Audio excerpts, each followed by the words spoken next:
The design on my tie is by an artist from the Tsimshian Nation. My cufflinks are made by a Haida artist.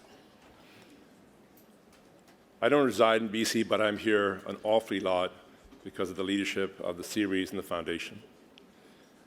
And when I get off the plane in Vancouver, I smile. I honestly smile. And the closer I get to the ocean, I smile more. This province is remarkably beautiful. And it is my absolute pleasure to now welcome Premier Christy Clark, who will talk about beautiful BC in the only way she can, beautifully. Premier Clark.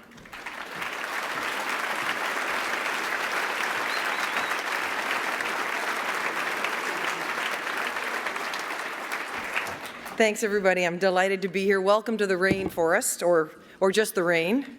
For those of you who are from sunnier places, we're just delighted to have you all back. We know you come every second year and you make such a difference for Vancouver and for British Columbia.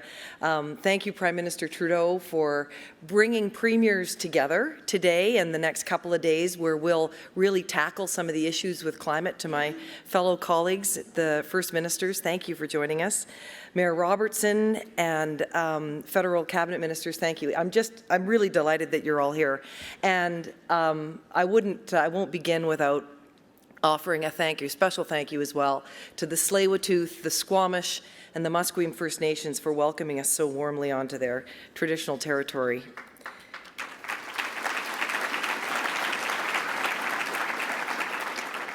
So we all come together here every 2 years to talk about how we can tackle climate change.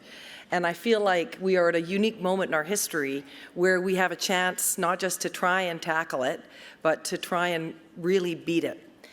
And all of the premiers and the Prime Minister are here to join you in that on this day after Super Tuesday. The Economist called it Super Scary Tuesday.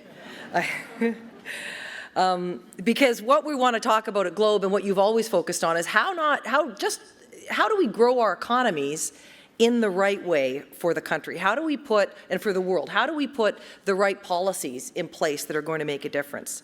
How do we encourage innovation and technical advances that are going to both build wealth, create economic growth and jobs, at the same time that we protect the world in which we live? And I want to talk about that in just a moment.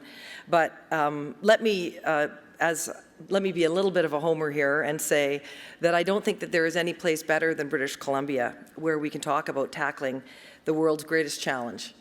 And right here in British Columbia today, we have the strongest economy in the country.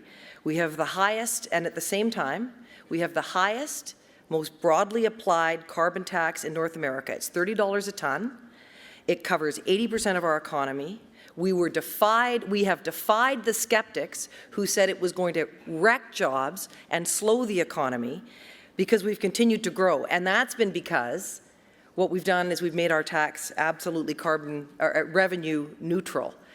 And we've been doing it, if people say that it doesn't work, we've been doing it, by the way, for 8 years in British Columbia.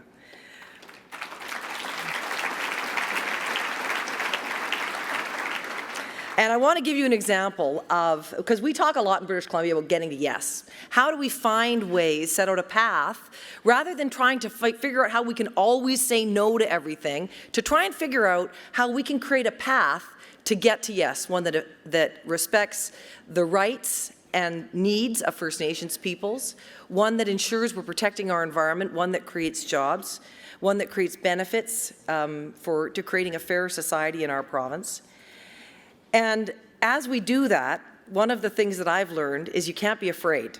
And the best example that I have of that is, and all the British Columbians will be familiar with this, all of us once or twice or a bunch of times in the cold parts of the year decide we're going to jump in the ocean. And you jump into the freezing cold ocean, and that moment when you're just about to get in, you decide at the last minute you're not going to, but you do it anyway. And then you get in and the water's dark, and you think, all those animals have a significant tactical advantage over me, and I don't know what's underneath me in the water. But you keep going. And that's kind of the British Columbia way. It's really part of the DNA that we've developed here. It's a willingness to be brave and sometimes jump into the cold water, not always knowing what it's going to bring, but trying to do it because we feel like it's the right thing for us to do. And in British Columbia, we have very much built all of our wealth on the treasures of this place, on our resources and our people. And we understand that we need to be stewards of the magnificent landscape and ecology that you see around us. And we need to do that because we want to make sure that this is a better place for our kids, better than the one that we found.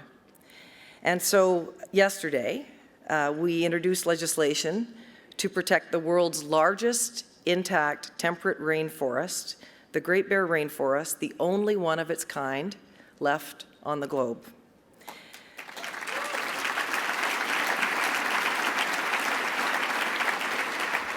85% of that area will be set aside from development. It is an area larger than Ireland, by the way, and it will be used, the remaining 15% will be used for the people who have lived off the land there for millennia.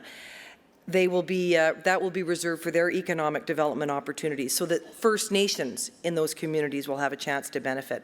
And it's the culmination of decades of work from people, amongst people who at times have found themselves in absolutely violent disagreement.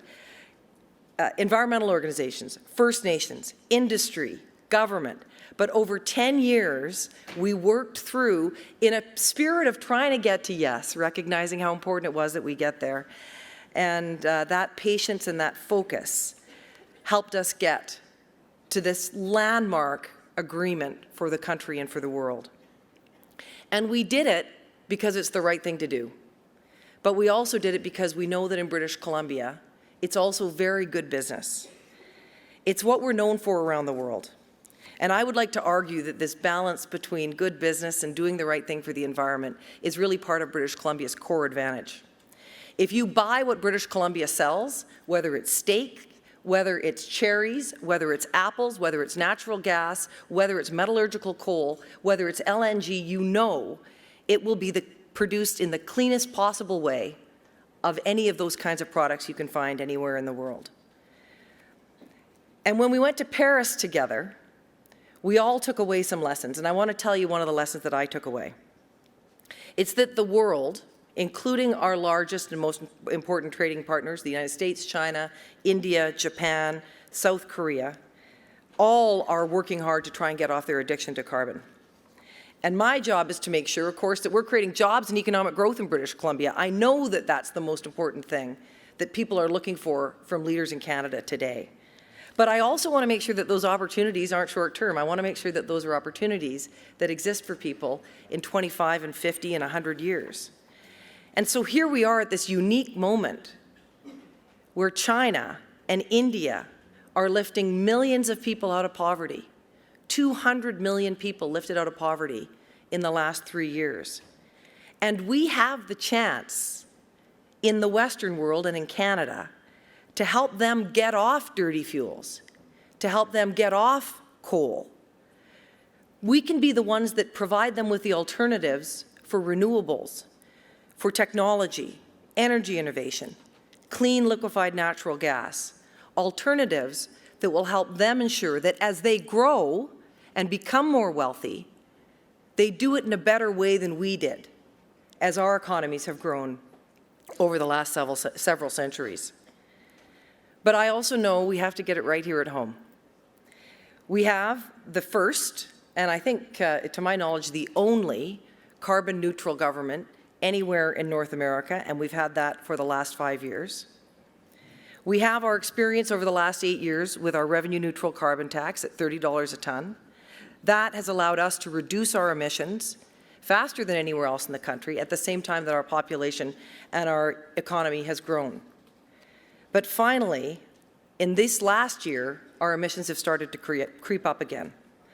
And so we have appointed a climate leadership team, respected environmentalists, leaders in industry, to sit down and think about what we need to do as our next steps to make sure we continue to grow our economy while we protect our environment. And they've given us some strong recommendations. We're consulting with the public on them now, and we're giving them very close consideration. We want to look at how we can lower emissions from industries without harming jobs. We want to look at the built environment. We want to look at transportation emissions. And we're also been recommended that we raise the carbon tax.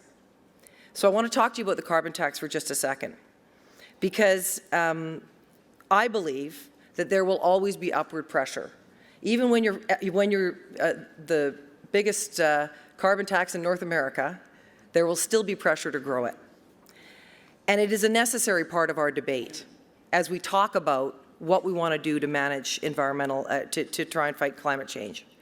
But with the weakness in the global economy today, we also as governments have an obligation to respect the fact that families are feeling profoundly burdened. And I believe that the last thing governments should do is add to that tax burden. So the core principle for me is this: there cannot be any increase in the carbon tax without also tax relief for families and individuals. We have to protect those jobs and the families and the citizens that depend on those jobs. That's why the carbon tax has been so successful. It is proof that protecting our planet does not have to come at an economic cost broadly across the economy and for individuals in their pocketbooks as well. We tax what we don't want, which is pollution, and then we try and remove taxes from the things that we do want: money in people's pockets, a growing economy, wealth creation, jobs. And that is consistent with the advice that we receive from our climate leadership team. In BC, we believe that carbon pricing means taxing people differently, not taxing people more, because we believe that in order to build a consensus, a societal consensus in support of environmental protection, we need to make sure that those changes we make will make people richer rather than making people poorer. But I think we all know that carbon tax and carbon pricing is only part of the solution for the country and for the world. We also need technological breakthroughs. We need some real game changers that are going to allow us to make some leaps. So we've done a number of things on that front. At the end of 2015, we announced a $100 million tech fund, part of what we hope is going to make British Columbia a tech hub for the world. I've already talked about the role that LNG can play as a transitional fuel for those growing economies in China and India so that they can get off coal.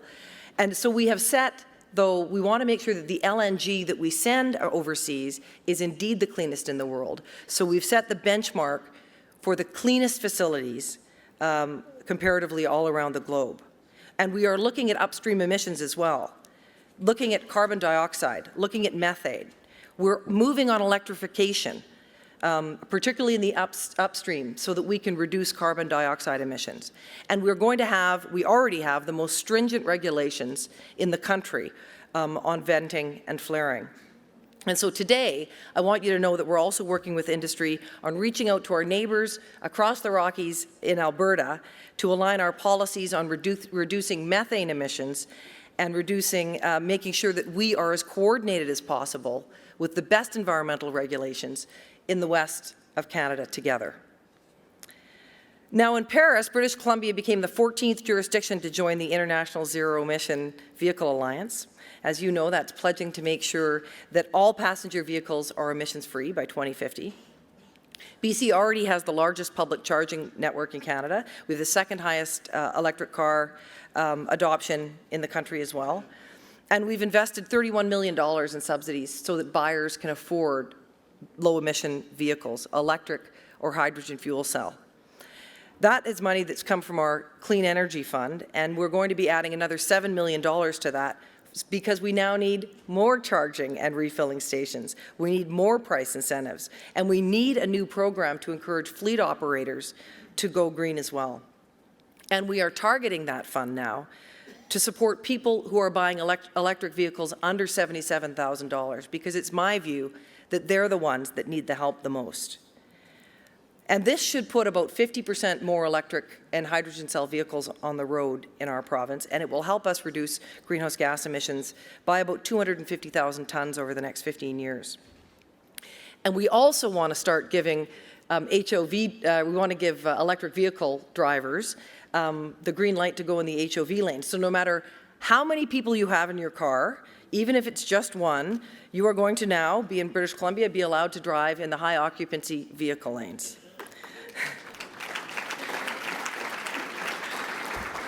I now know which of you are British Columbians and drive electric cars. And you'll be able to, it doesn't have an HOV lane, but the fantastic new Sea to Sky Highway will allow you to zip up to the place that Zia talked about, the air-to-fuel plant. Government supporting it with a $3.75 million investment in their design and construction. And as she said, they are sucking carbon out of the air and they are turning that into gasoline or diesel. Can you imagine a future where that technology has taken root and become economic? We're also going to make sure that our resource sector remains amongst the cleanest and most sustainable in the world, in particular in mining.